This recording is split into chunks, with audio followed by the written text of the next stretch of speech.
Medina की तंग गलियों में एक छोटा सा बेकरी था जहां हुसन नामी नेक दिल नानबाई काम करता था।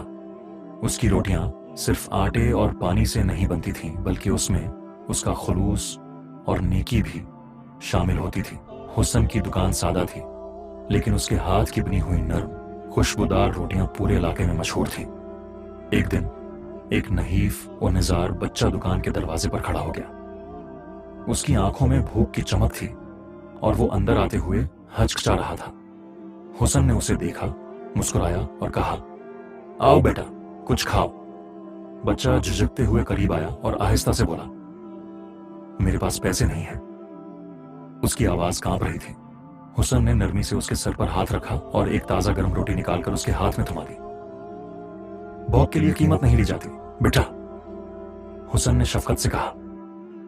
बच्चा खुशी से रोटी को थामे खाने लगा और जब सीर हो गया तो शर्मिंदगी से बोला, क्या मैं कल वापस आकर आपकी दुकान पर काम कर सकता हूं? मैं आपका एहसान चुकाना चाहता हूं। हुसन हंस दिया।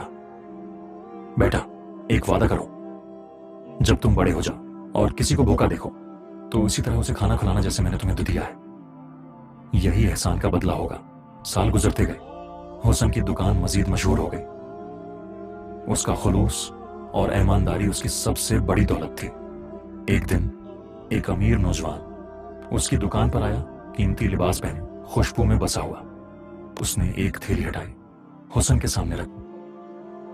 आप मुझे नहीं पहचानते, लेकिन बरसों पहले मैं वही बच्चा था जो यहां भूखा आया था। आज अल्लाह के करम से मैं एक बड़ा ताजिर हूं और यह मेरा फर्ज बनता है कि मैं आपके एहसान का बदला चुकाऊं।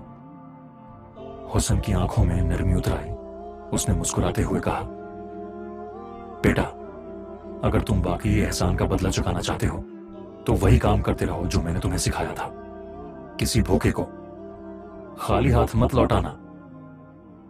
ये कहकर उसने एक और रोटी तंदूर से निकाली और एक मुस्कीन को पकड़ा दी, जैसे वो हमेशा करता आया था।